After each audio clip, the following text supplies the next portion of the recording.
Students, I hope आप सब खैरियत से होंगे। 7th क्लास हमने अपने चैप्टर नंबर 2 उरियाकारी की रीडिंग की, जिसमें हमने पढ़ा उरियाकारी और उसकी इकसाम, चट्टानों के टूटने की वजूहात, अम्ल फरसूदगी की मुख्तलिफ इकसाम, अम्ल कटाव और उसकी वजूहात।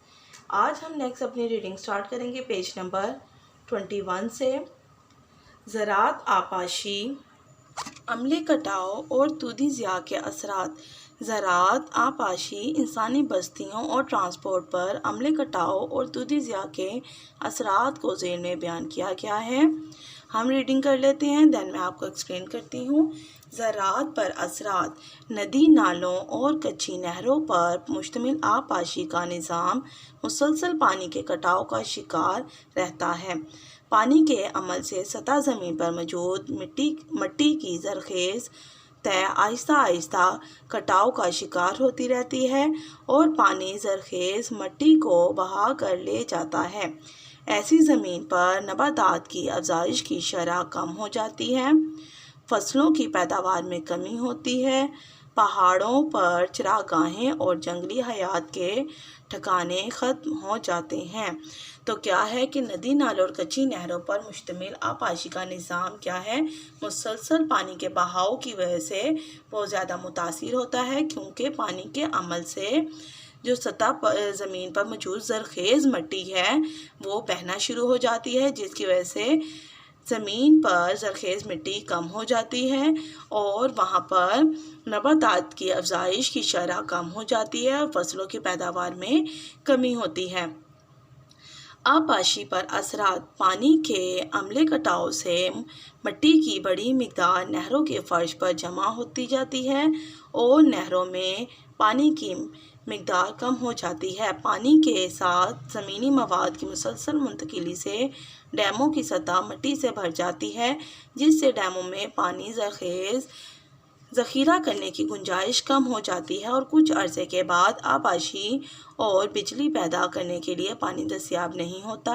यानी कि पानी के साथ साथ मुसलसल मिट्टी के बहाव की वजह से क्या होता है, नहरों की तहों में मिट्टी जमना शुरू हो जाती है और डैमों में पानी ज़ख़ीरा करने की गुंजाइश कम हो जाती है और कुछ अरसे के बाद क्या होता है कि आपाशी और बिजली पैदा करने के लिए पानी दस्तयाब नहीं होता।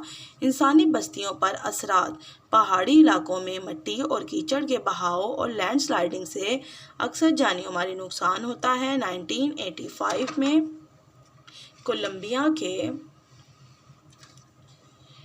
कोलंबिया में मिट्टी के दूधे गिरने से कई देहात इसके मलबे के नीचे दब गए। पाकिस्तान के शुमाली इलाकों में अक्सर इस किस्म के हादसात होते रहते हैं। ट्रांसपोर्ट के निज़ाम पर असरात।